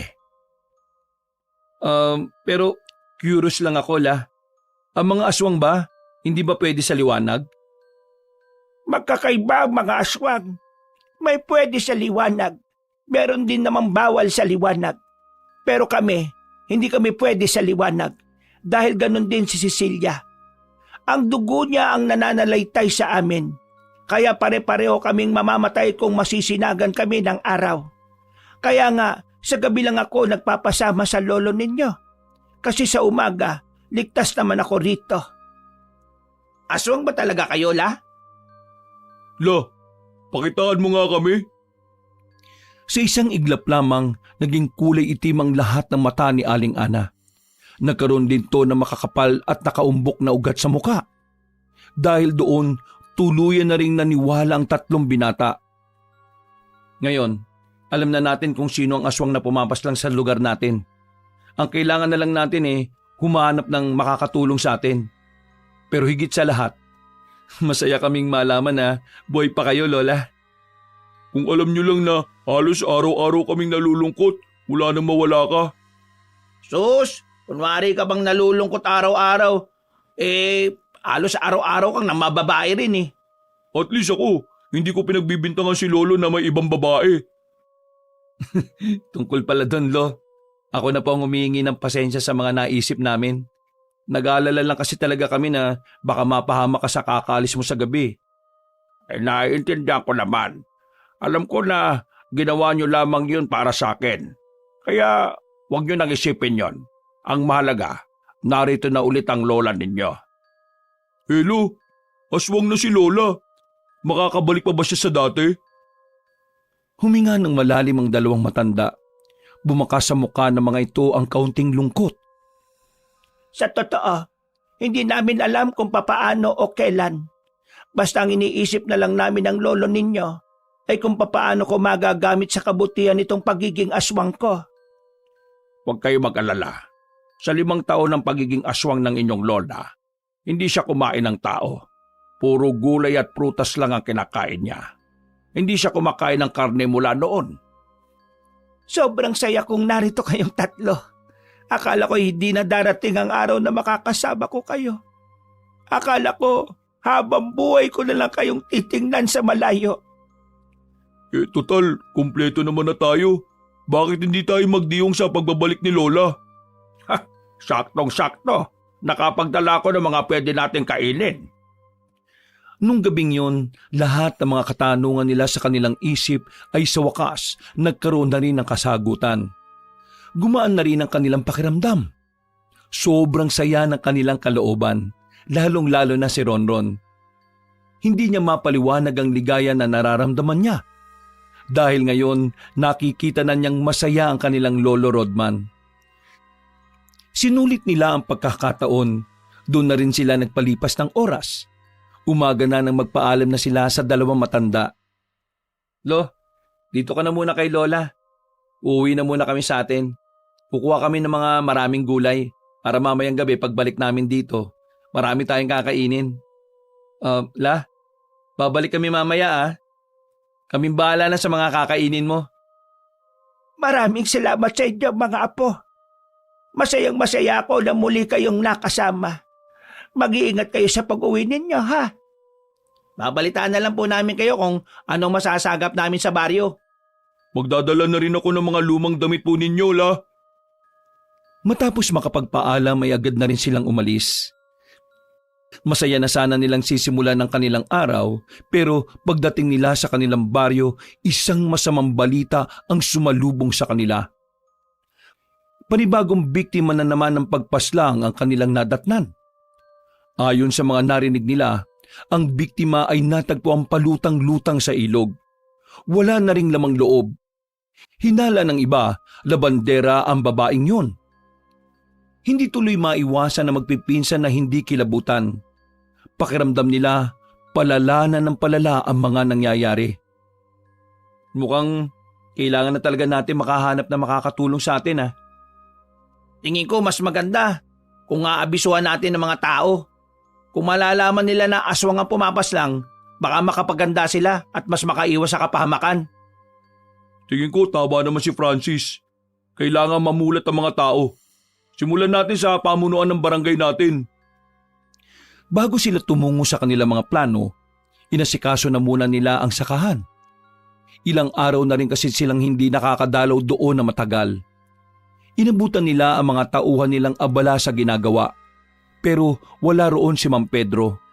Ang sabi ng iba nilang tauhan, Hindi raw pumasok ang matandang lalaki. Puntahan natin si Mang Pedro. Baka nagkasakit siguro. Wala pa namang pamilya ang taong yon. Kayo na lang. Ihatid ko na lang tong mga gulay sa bahay. O sige, kami na lang. Kita na lang tayo sa bahay. Hindi na nagsayang ng oras ang dalawang binata. Pagdating nila sa bahay ni Mang Pedro, wala sa bakuran na matanda. Sinubukan din nilang tawagin yon, pero wala namang sumasagot sa kanila. Napansin nilang merong may nakasalang sa lutuan. Kaya ang inisip nila ay baka lumabas lang ng saglit ang matanda. Pumasok sila sa loob. Sumilip sila sa loob pero walang tao. Umupo na lamang sila sa gilid. Mga ilang sandali lang ay dumating na rin si Mang Pedro galing sa labas. Halatang nagulat ito nang makita sila roon. Bakit kayo narito? Ang sabi kasi ng mga kasama natin sa sakan hindi raw kayo pumasok. Nag-alala lang ako kasi nung nakaraan, nakikita kitang ubo ng ubo. Baka ako nagkasakit ka. Ay, hindi. Ayos lang naman ako. Mang Pedro, ano itong pinapakulo nyo? Bakit kulay green? Ay, huwag mong tignan yan. Napalakas ang tinig ni Mang Pedro ng mga sandaling yon, kaya nagtaka naman silang dalawa. Kahit kasi kailan hindi nila nakita o narinig na nagtaas ito ng boses. Pasensya na. Tumaas yata ang boses ko.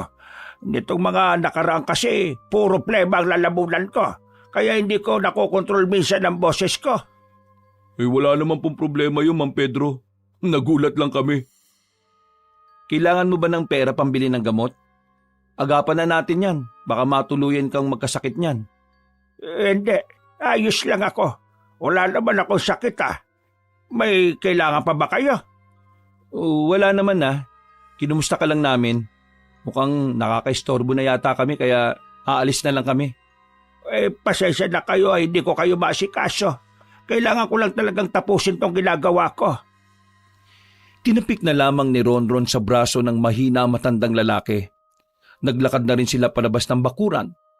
Nang medyo makalayo na sila ng bahay ni Mang Pedro, hindi nila maiwasang hindi pag-usapan ng matandang yon. Ano kaya yung pinapakulo niya? Bakit parang takot na takot siyang malaman natin? Tingin ko, mga dahon lang yun na ginagamit niyang panggamot. Yun yung sinabi niya nung nakaraan sa akin Ewan ko, parang may kakaiba sa kanya ngayon. Kita mo naman, di ba? Parang gustong-gusto na niya tayong palisin kagad. Pansin ko nga rin Para siyang natataranta na nandun tayo. Paano kung aswang pala si Mang Pedro? Uy, Timang, huwag ka nga magsalita ng ganyan. What if lang naman? Patagalan natin katiwala si Mang Pedro. Hindi naman siguro siya aswang. Kasi kung aswang siya, dapat sinabi na sa atin yun ni Lola kanina. Basta, iba ngayon si Mang Pedro. Tingin ko, meron talaga siyang tinatago sa atin Nahahawa ka na rin kay Francis sa pagiging tamang hinala. Tara na nga, bilisan na lang natin. Pagbalik nila sa kanilang bahay, agad nilang inasikaso ang mga dadalhin nilang mga gamit para sa kanilang lola. Bandang 3:00 ng hapon, nagpahinga na muna sila. Nakatulog si Vanjo, habang si Ronron at Francis naman ay nanatiling mulat sa sala. Sa kalagitnaan ng kanilang pagmumuni-muni, napasilip sila sa pinto nang makita nilang may babaeng maputi sa tapat ng kanilang bakuran. Para itong may hinahanap. Kaya naman, lumabas na rin si Ronron para sana kausapin ng dalaga. Ano pong kailangan nyo? Maganda ang mukha ng babae. Masasabi niyang artistahin ito. Kahit na nakadaser ito, ay masasabi niyang sexy yun. Kung gising lamang si Vanjo, siguradong magkukumahog itong lumapit sa babae. Naligaw kasi ako. May hinahanap kasi akong tao. Pero hindi ko alam kung saan siya nakatira Sino bang hinahanap nyo? Baka kilala ko siya. Si Mang Pedro, alam niyo po ba kung saan siya nakatira? Bakit? Sino ka ba? At anong kailangan mo sa kanya? Inutusan lang ako ng tatay ko na pumunta sa kanya. Magpapahilot kasi ang papa ko. Maraming lamig si papa sa likuran Magpapahilot? Kay Mang Pedro? Hindi naman manghihilot si Mang Pedro Hindi siya manghihilot? Sabi sa amin ng mga kalugar namin, manghihilot daw siya. Baka ibang Pedro yung tinutukoy nila at sa ibang baryo din yon. Pasensya ka na ha. Hindi ko pwedeng ituro yung bahay ng kakilala kong si Pedro eh. Hindi siya kasi ang hinahanap mo. Alam mo kasi, siya talaga yon. Magsasaka daw siya bukod sa pagiging albularyo. Ha? Albularyo? Ang layo niyan. Magsasaka lang si Mang Pedro pero hindi yun magiging albularyo. Ang layo. Ganun ba? Baka nga nagkakamali lang ako. Pero saan ko naman nahanapin yung Mang Pedro na sinasabi ni Papa? Mayayari ako dito pag uwi eh. Mabuti pa miss. Umuwi ka na sa inyo at sabihin mo sa tatay mo mali siya ng tinutukoy. At huwag ka na magpagabi rito ha. May mga patayan na nangyayari dito eh. At ang mga kagaya mong maganda ang laging nabibiktima. Naku, kinaba naman ako sa iyo kuya. O sige na, aalis na lang din ako. Nakakatakot ang sinasabi mo. Pero maraming salamat ha. Nagmamadaling umalis ang babaeng yon. Sandali pa nga itong lumingon at kumaway sa kanya bago tuluyang lumiko sa kaliwang kanto. Napapailing na lamang si Ronron. Pagbalik niya sa loob, tinanong siya ni Francis. Oh, sino daw yun? Hindi ko kilala pero may nahanap daw siya na Pedro ang pangalan. Albularyo raw. Sabi ko sa kanya, yung Pedro na nandito sa atin hindi naman albularyo. Nagkamali lang siguro. Kaya yun, sinabihan ko na umuwi kasi pinapatay dito yung magagandang gaya niya. Nagmamadaling maglakad eh. Sira ulo ka. Natakot pa yata yung babae. Pero si Mang Pedro, albularyo? Oo, nagkamali nga lang siya. Baka sa ibang baryo yung Pedro na tinutukoy niya. Makalipas pa ang ilang araw, kumagat na rin ang dilim sa paligid. Bandang 7:00 pa lang, tahimik na ang kanilang lugar. Damang-dama ang pangamba ng mga tao. Ang tanging nasa labas lamang ay ang mga tanod na rumoronda kahit maaga pa. Pero ang tatlong magpipinsan, walang pakialam sa panganib na dulot ng aswang. Kailangan nilang puntahan ang kanilang lolo at lola. Pambira naman. Bilisan niyo naman maglakad. Para kayong namamasyal eh. Naglalakad na sila sa gilid ng daan. Nang makalabas na sila ng baryo, bigla nilang nakasalubong ang babaeng nakausap ni Ronron nung hapon. Umiiyak ang babae. Nanginginig sa takot at parang hindi alam ang gagawin. Teka, ikaw yung kaninang kausap ko ah. Ano nangyari sa'yo? Bakit ka umiiyak? Hindi ko alam kung saan ang daan pabalik. Kanina pa ako palakad-lakad sa baryo niyo. Ang laki-laki. Ginabi na ako. Natatakot ako. Ang sabi nila may aswang daw dito sa inyo eh. Pinapatay daw ng aswang yung magagandang babae. Nagkatinginan na magpipinsan. Nakaramdam kagad sila ng pangamba para sa dalaga. Kaya naman umiral kagad ang kanilang pagiging maawain. Saan ka ba nakatira? Yatid ka na lang namin. Oo, yatid ka namin. Kung ayos lang naman sa'yo. Saan ba kayo pupunta? Pwede bang isama niyo na lang muna ako? Miss, hindi pwede. Mahalaga lakad namin. Natatakot ako umuwi sa amin eh. Sigurado mabubugbog ako ng tatay ko kasi hindi ko kasama sa pag-uwi yung panghihilot. Nakikiusap ako. Isama niyo na muna ako. Hindi ko kaya mag-isa rito. Hindi ko rin kaya magpakita kay Papa. Malilintikan ako ng malala. Nagmamakaawa ako sa inyo. Hindi ba natin to pagbibigyan? Kawawa naman to oh. Baka mamaya mapahamak yan dito. Nag-iisip ka ba? Hindi yan pwede doon. Alam mo namang hindi komportable si na lolo sa ibang tao. Miss, pasensya ka na talaga ha. Hindi talaga pwede eh. Parang awa niyo na. Ayoko mamatay rito. Sigurado mamamatay din ako kapag umuwi ako sa amin.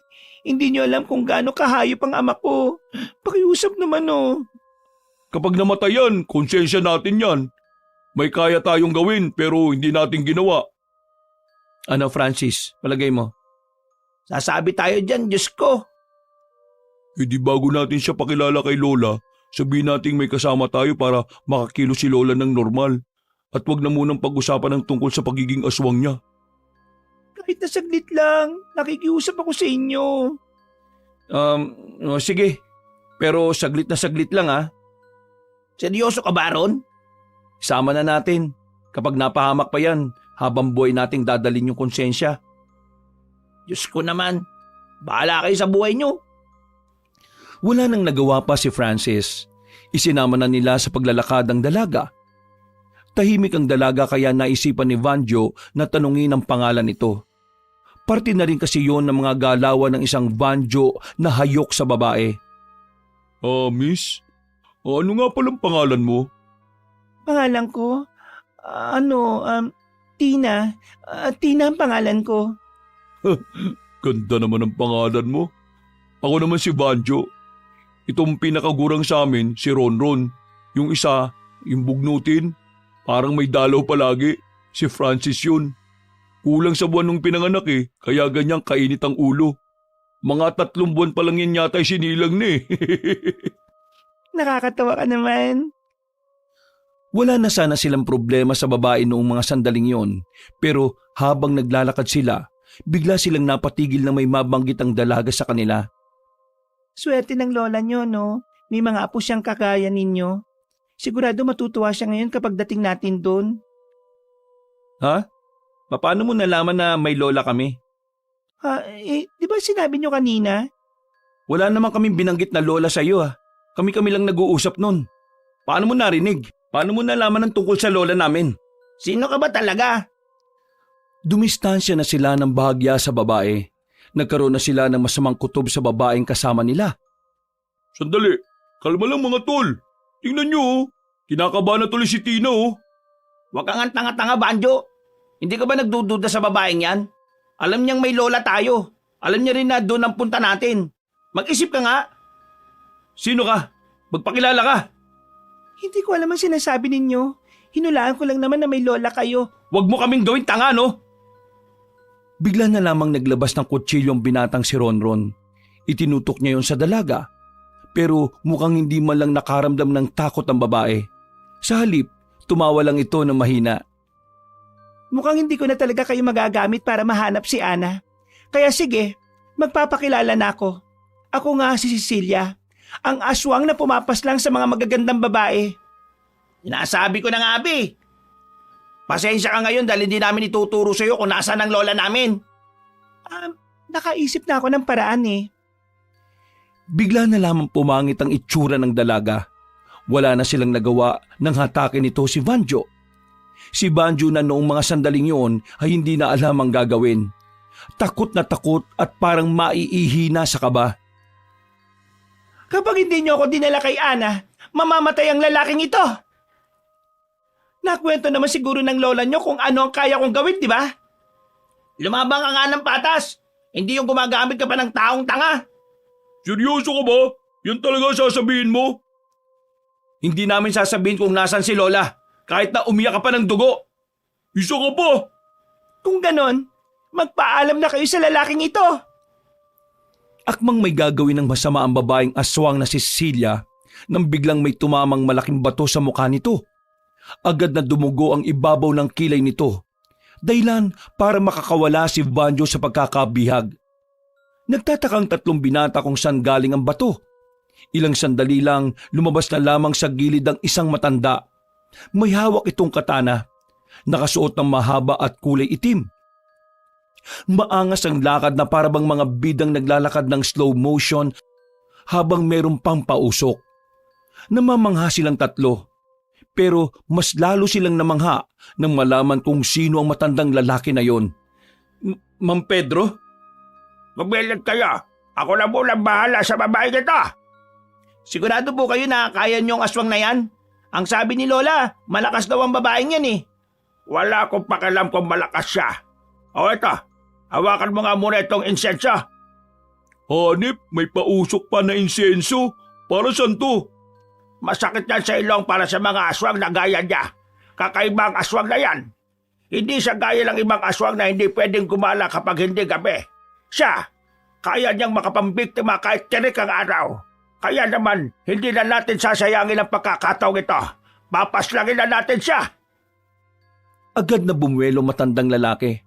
Inatake nito si Cecilia gamit niya ang mahabang katana. Noong mga sandaling yon, walang magawa ang babaeng aswang sa pinapakitang kagalingan. Namamangha sila Ronron. Hindi nila inasahan na may ganong klase ng kakayahan ang matandang inakala lang nila na pangkaraniwang matanda lang. Maya-maya pa, nakipagsabayan na rin kay Ma'am Pedro si Cecilia.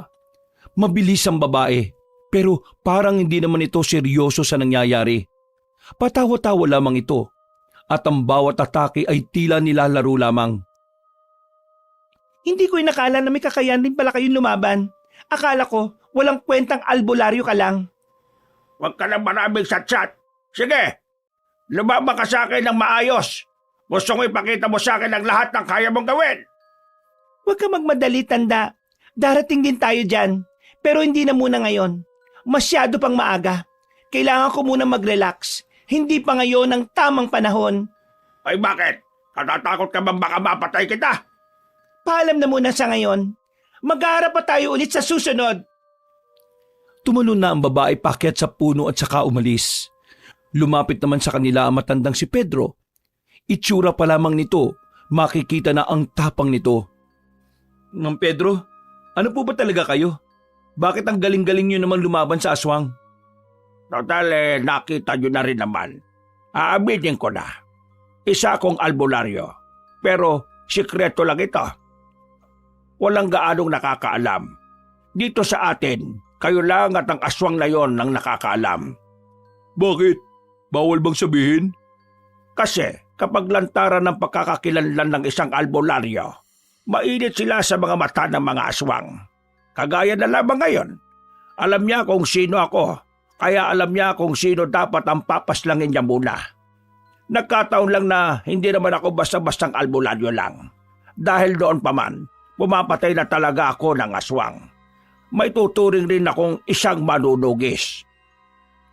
Napatingin si Francis. Nagkakasinyasan sila ni Ronron. Nababahala sila para sa kaligtasan ng kanilang lola dahil ang iniisip nila sa oras na malaman ni Ma'am Pedro na aswang ang kanilang lola. Baka mapahamak yun kay Ma'am Pedro. Huwag kayo mag-alala. Alam ko ang tungkol sa lola ninyo. Wala akong balak na saktan siya. Kilala ko si Ana. Alam kong hindi naman siya masamang aswang. Isa lang din siyang biktima. Kailan nyo nalaman ang tungkol doon? Nitong nakaraan lang, napapansin ko si paring Rodman na laging umaalis ng bahay. Kaya sinundan ko siya. At saka ko nalaman ang tungkol sa pagiging aswang ni Ana. Nakahinga na maluwag si Ronron at Francis. Akala nila'y mapapahamak na ang kanilang lola. Ma'am Pedro, alam niyo po ba kung papaano makakabalik ang lola sa dati? Huminga ng malalim ang matandang albularyo. Nababaka sa mukha nito ang pagiging problemado. Ang totoo niyan, noong nakaraan ko pa inaalam kung paano siya may babalik sa dati. Pero hanggang ngayon hindi pa tapos ang pag-aaral ko tungkol doon. Yung po ba yung pinapakulo niyong kulay green nung nakaraan? May kinalaman po ba yun doon? Oo, para yun sa lola ninyo. Pero kailangan ko pang saliksikin ng maigi. Nang sa ganun walang mangyaring masama kay Ana kapag ininom na niya. Ma'am Pedro, maraming salamat po sa ginagawa ninyo. Kung hindi po kayo dumating, baka po napatay na kaming 3. Ay wala yon. Pero dapat meron din kayong lakas ng loob at tapang sa susunod. Kasi hindi sa lahat ng oras ay may darating para sa inyo. Ay siya nga pala. Pwede ba akong sumama sa inyo? Gusto ko makausap ang lolo at lola ninyo tungkol sa mga nangyayari rito. Kailangan ko ang mga nalalaman ni Ana para mas madaling matalo natin ang aswang na yon. Pumayag naman na magpipinsan. Hindi naman din kasi ibang tao sa kanila si Ma'am Pedro. Kaya naman magkakasama na silang naglakad patungo sa kinaroroonan ng kanilang lola. Noong mga sandaling yon ay magaan na ang kanilang pakiramdam. Kampante naman silang hindi nababalik ang babaeng aswang na si Cecilia. Ilang sandali lang ay nakarating na rin sila sa bahay ni Aling Ana. Nagulat pa nga ang mag-asawa na makitang kasama ng kanilang mga apo ang matandang si Pedro.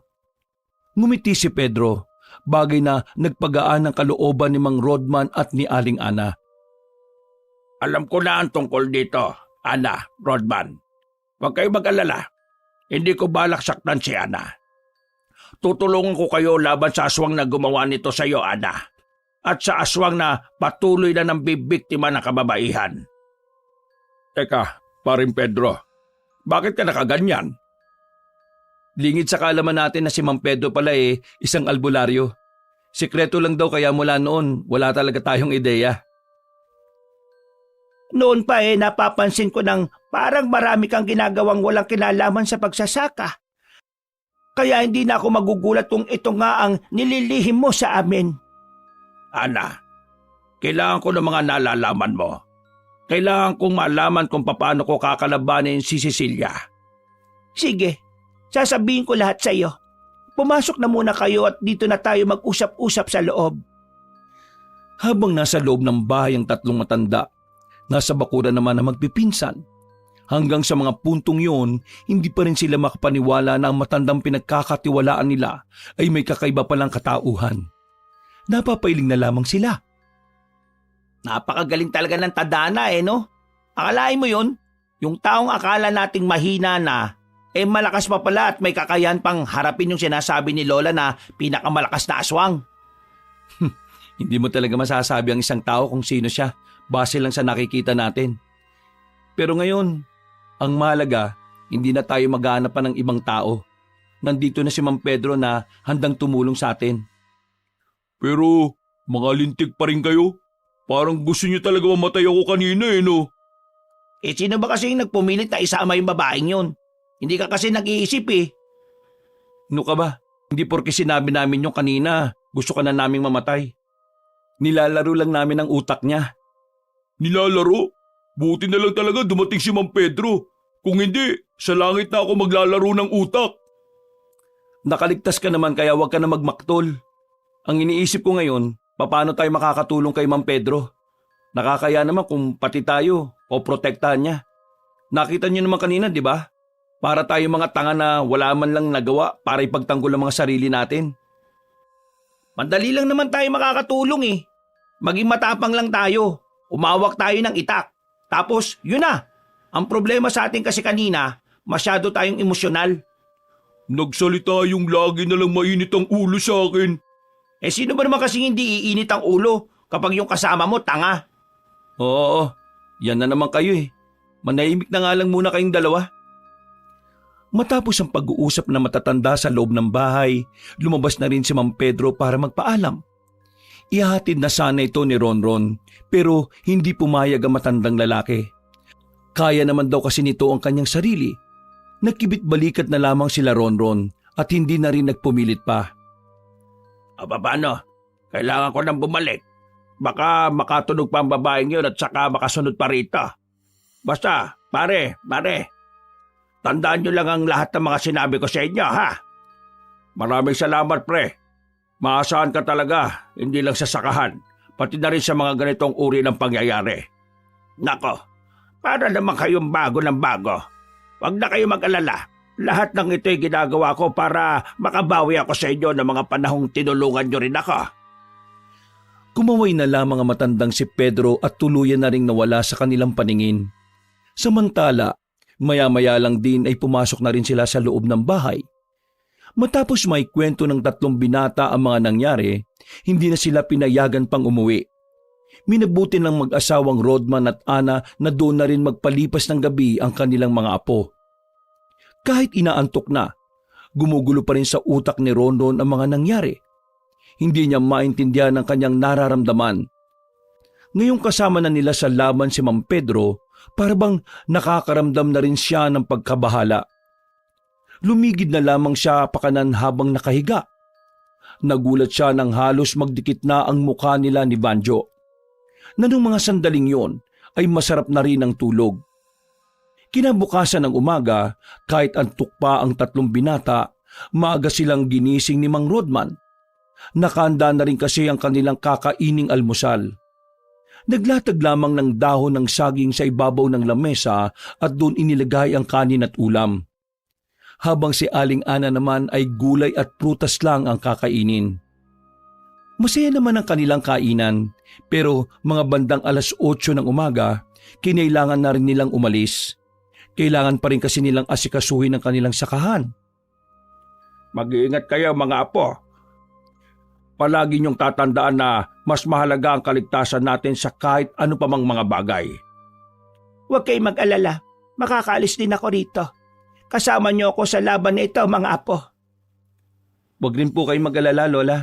Kami mga apo nyo, gagawin namin na makakaya namin para maibalik ang dati sa lahat. Ngayong narito na kayo sa amin, hindi na namin haayaan na mawala pa kayo ulit. Tumango na lamang ang matandang babae. Mga ilang sandali lang ay naglakad na rin sila paalis. Meron silang daladalang itak na nakasukbit sa kanilang gilid. Handang-handa sila sa anumang oras na mapalaban sila kay Cecilia. Nakarating naman sila ng mapayapa sa kanilang baryo. Nasasaka na rin si Mang Pedro noong mga sandaling yon. Kung kumilos sila ay parabang wala lang nangyari. Normal pa rin. Natural na kagaya ng dati na ang tanging pinag-uusapan lamang nila ay tungkol sa mga ani nila. Uwi muna ako saglit sa atin ha. Nagugutom na kasi ako eh. Kaunti lang kasi yung nakain ko kanina. O sige, pauwi na rin naman tayo eh. Kami nang bahala rito. Nagdadaylan lang yan. Kunwari nagugutom pero tinatamad lang tumulong dito. Nagugutom nga ako. Pinagsasabi mo dyan. Gumagawa ka na naman ng sarili mong kwento eh. Hindi na panatulan ni Francis ang lalaki at agad na rin yung umalis. Naiwan sila sa sakahan. Tinapos na lamang nila ang iba pang kailangang gawin. Dakong alas 5 na nang pauwi na nila ang mga tauhan nila. Hindi na kasi nila yon pinapaabot pa ng gabi. Dahil na rin sa mga nangyayaring patayan at pag-atake ng aswang. Naniniwala kasi sila Ronron na sa ganong sitwasyon baka kung sino na lamang ang paslangin ni Cecilia. Iniisip nilang pagbubuntungan ng babaeng aswang ang kahit sinong makita nito. Mamaya, pumunta muna kayo sa bahay ha. Bakit po? May gagawin na po ba tayo kontra kay Cecilia? Meron akong ibibigay na itak sa inyo. Ang mga itak na yon ay mas epektibo kumpara sa mga pangkaraniwang itak na hawak-hawak natin. Nagkatinginan si Ronron at Francis. Maya-maya pinunta na nila si Vanjo at isinama na rin sa pagpunta sa bahay ni Mang Pedro. Nang makarating na sila roon, nakahanda ng 3 itak na kakaiba ang disenyo. Parehong itim ang mga yon pero ang isa may kalawit sa dulo. Ang isa naman ay parang lagari ang talim sa bandang gitna. Ang isa naman medyo baliko ng bahagya. Itinago ko pa yan. Ginamit yan ng mga tsuhing ko nung araw. Nang mamatay sila.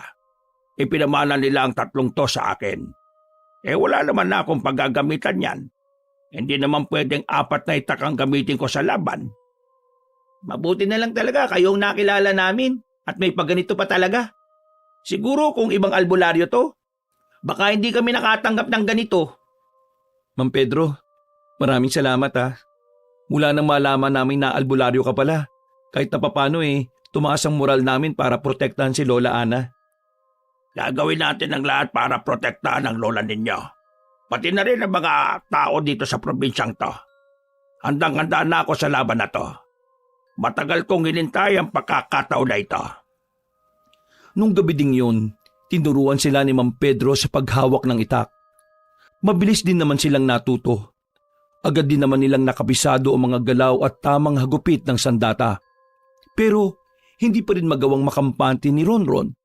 Dahil ayon kay Mang Pedro, hindi rin basta-basta ang kanilang makakalaban. Napag-usapan namin ng lola ninyo na para lumabas si Cecilia ngayong gabi. Kailangan nating ipaalam sa kanya na pupunta tayo sa lola ninyo. Pero paano naman natin ipapaalam sa kanya ang bagay na yun? Paglabas natin, wala tayong ibang pag-uusapan kundi ang pagpunta natin sa lola ninyo. Malakas ang kutob kong nakamasid siya sa atin. Bakit ba ang lola namin ang gustong-gusto niyang patayin ngayon? Di ba dapat nang bibiktima na siya ng magagandang babae ngayon para mas lalo siyang magmukhang bata? Nasa lola ninyo ang itim na bato. Ang itim na batong yon ay matagal nang hinahanap ni Cecilia. Nagkataon na si Ana ang nakakita nito sa isang kuweba 3 taon na ang nakalilipas. Kailangan makuha yun ni Cecilia para mas lalo siyang bumalik sa dating pagkabata. At para mas lalo siyang lumakas. At ang mas masaklap pa, may posibilidad na maging immortal siya. Napapatango na lamang si Ronron. Mabilis na lumipas sa mga sandali. Lumabas na rin sila ng kanilang kinalalagyan. Nilalakasan nila ng sadya ang kanilang boses upang marinig ito ng babaeng si Cecilia. Nang makarating na sila sa kalsadang bibihira lamang madaanan ng mga tao, nagparamdam na ang babae. Iandaan niyo sarili ninyo. Narito na siya. Napalunok na lamang ng laway ang binatang si Ronron. Nararamdaman na niya ang kakaibang kaba sa kanyang kalooban. Namamawis ang kanyang palad dahilan para hindi niya mahawakan ng maayos ang hawak-hawak na itak. Hindi nga nagtagal, nagpakita na sa kanila si Cecilia. Tumatawa-tawa pa ito sa gilid na parabang hindi man lang nakakaramdam ng takot. Sinasabi ko na nga ba't lilitaw ka rin salot ka? Alam ko naman na gusto niyo rin ako makita. Ang patayin ako ang balak niyo, tama ba? Kaya naman, ganun din ang layunin ko sa gabing ito. Naisip ko lang na mas mainam na paslangin ko muna kayo, lalo ka na matanda ka. Nang sa ganun wala na maging istorbo sa mga gusto ko mangyari. Wala ka ng maraming satsat. Simulan na natin to. Inilabas na nila ang mga sandata nila. At sa mga sandaling yun, meron ding inilabas si Cecilia na maliit na bell. Nung unay nagtataka sila kung para saan ang bell na yon. Pero nang patunugin na ng babaeng aswang, nakaramdam na lamang sila ng bahagyang hilo. Tila ba umiikot ang kanilang paningin? Ma'am Pedro, anong nangyayari? Para akong inaantok. Visit naman buhay to, oh. Ginagamitan niya tayo ng itim na kapangyarihan. Huwag kayong papatalo. Kagatin niyo ang mga daliri niyo hanggang sa magdugo. Ha? Gawin niyo na lang. Sinunod nila ang sinabi ng matandang lalaki. Nang maramdaman na nila ang kirot sa pagkagat nila, unti-unting nawala ang antok at hilo, pero hindi nila inakala ang sunod na ginawa ng babaeng aswang. Bigla na lamang nitong kinalmot si Mang Pedro sa dibdib. Dahilan sa ginawa ni Cecilia ay napadistansya si Mang Pedro. Tumagas agad ang dugo. Iba yung pag-iingat. Kakaiba ang isang ito. Masyado mo kong minalit nung una nating pag-aarap. Pagsisisihan mong inisip mong mas malakas ka sa akin. Tumakbo ng mabilis si Cecilia. Buti na lang ay nakapag-isip agad ng tama si Ronron. Sinalubong niya ang babae ng taga. Dahil dito, hindi ito nakalapit sa matandang albularyo. Maraming salamat. Francis, Banjo, ano pang tinitingin-tingin niyo dyan? Kilos na! Huminga ng malalim ang dalawa niyang pinsan. Ilang sandali lang, sabay na lumusob ang tatlong binata. Sunod-sunod nilang pinagtatataga ang babae, pero nilalaro-laro lang ni Cecilia ang bawat pag-atake nila. Hanggang sa... Banjo! Tinamaan ni Cecilia si Banjo sa tagiliran. Buti na lamang ay hindi naman kritikal. Pero sapat na yon para mapaupo ang binata at dumaing ng sakit. Aray! Abdi! Sobrang abdi! Napakalampa mo talaga. Ang laki-laki mong tao eh. Inalalayan nila si Banjo. Itinabi na muna nila ito sa gilid. Kami na munang bahala sa babaeng to. Magpahinga ka muna dyan. Hinarap nilang tatlo ang babaeng aswang. Inis na rin si Mang Pedro noon, kaya inilabas na rin ito ang kanyang anting-anting. Nang makita yun ni Cecilia, tila nagbago ang reaksyon ng mukha nito. Masyado ka na makulit. Ngayon, gagamitan na kita ng anting-anting. Yan, ganyan nga. Ibuhos mo lahat ng kakayahan mo. Dahil kung hindi, wala kang kahit na kaunting tsansa na manalo sa akin. Tila may kung anong ibinulong si Mang Pedro sa hawak nitong medalyon. Biglang lumakas ang hangin. Nagsasayawan ang mga puno sa kagubatan. Maging si Ronron at Francis ay naggulat sa sumunod na nangyari. Sobrang bilis ng takbo kasi ng ginawa ni Mang Pedro. Madali itong nakalapit kay Cecilia. Hindi inaasahan ng babae na magagawa siya nitong puruhan. Tinaga siya ni Mang Pedro sa balikat at sinaksak pa. Nakailag ang babae kaya tinamaan lang yon sa gilid ng leeg. Ano? Hanggang dito na lang ba ang kaya mong gawin, Cecilia? Halatang halata ang panghihina ng babae dahil sa ginawang pag-atake ng matandang lalaki. Noong mga sandaling yun, hindi na rin nagsayang ng pagkakataon ng tatlong binata. Lalong-lalo na si Ronron na nagmamadaling lumapit kay Cecilia. Tinaga niya ang babae at tinamaan yun sa tenga. Natapyas ito. At kahit na daplis lang ang nagawa ni Ronron, hindi may kakailan na mahapdi ang sugat na nagawa nila. Nagkukumahog na umakyat ng puno ang babaeng si Cecilia. Masyado na yata kayo nagiging kampante. Akala niyo siguro, ito na ang lahat na kaya kong gawin. Tingnan natin ngayon! Nalaglag ang dalagang si Cecilia at nangisay-ngisay ito sa lapag. Nang lapitan ito nila Ronron, iba na ang itsura ng babae. Wala na ang bakas ng pagiging babae at maganda nito. Halimaw na ang muka at ang lahat ng katawan. Humaba ang nguso nito na para bang aso. Nagkaroon din ito ng makakapal na buhok sa ilang bahagi ng katawan. Lumayo kaya! Bakit po? Ano po bang klaseng nilalang yan? Aswang pa ba yan? Kung hindi ako nagkakamali, isa siyang aswang na may dugo ng amumongo. Ha? Ano namang amumongo yun? Isang uri ng nilalang na parang naihahampig sa unggoy. Pero mabangis ito, lalo na't may dugo ng aswang din ito. Habang nag-uusap sila, natapos na rin ang dalagang halimaw sa kakangisay nito. Nagpatunog pa ito ng mga buto. Nung mga sandaling yon, kakaibang kilabot ang nararamdaman nila. Na kahit si Mang Pedro na may dalang anting-anting, nababahala rin sa kayang gawin ng kanilang kalaban. Hindi na nagsasalita si Cecilia. Wala silang ideya kung si Cecilia pa rin ba ang kaharap nila. O baka hindi na rin sila nito nakikilala. Pero kahit na ganun, wala silang balak na atrasan ito. Umangin ng malakas si Cecilia. Gumapang ito ng mabilis. Sinubukan nilang labanan ng aswang na si Cecilia pero iba ang nangyari. Naramdaman na lamang ni Ronron ang pagtilapon niya. Kasabay niya ang dalawang pinsan na si Banjo at Francis. Pagbagsak nila sa lapag, may umagos na dugo mula sa balikat niya. Banjo! Francis! Nakita niyang nakadapa na rin ang dalawa. Sugatan na rin at dumadaing na rin. Pero pinilit pa rin nilang makabangon. Nang madako ang tingin nila kay Mang Pedro, nakita nilang nahihirapan din yon na labanan ng aswang. Bakas na bakas ang layo ng pagitan ng lakas ng dalawa. Mang Pedro! Nakagat ng aswang si Mang Pedro sa kamay. Pero buti na lang ay hindi naman yon sobrang lalim. Ang kaso nga lang, bagyang bumagal ang kilos ng matandang lalaki. Kaya kahit na hindi pa nakaka-recover ang magpipinsan, tumakbo sila para lapitan si Mang Pedro. Walang iyang isang ito. Pati ang anting-anting ko, natatakot sa kanya. Kakayanin pa ba natin siya? Tingin ko, kailangan na muna natin umatras. Hindi. Kung atras tayo, mamamatay din tayo dahil aabulin niya tayo. Tama si Banjo. Kaya ang tanging magagawa natin ngayon, mag-focus ng matindi at mas tatagan natin. Wala na itong atrasan. Muli silang pumormang apat. Umatake na naman ang halimaw na si Cecilia. Hindi ito makalapit kina Ronron dahil sa paulit-ulit na pagwasiwas nila ng kanilang sandata.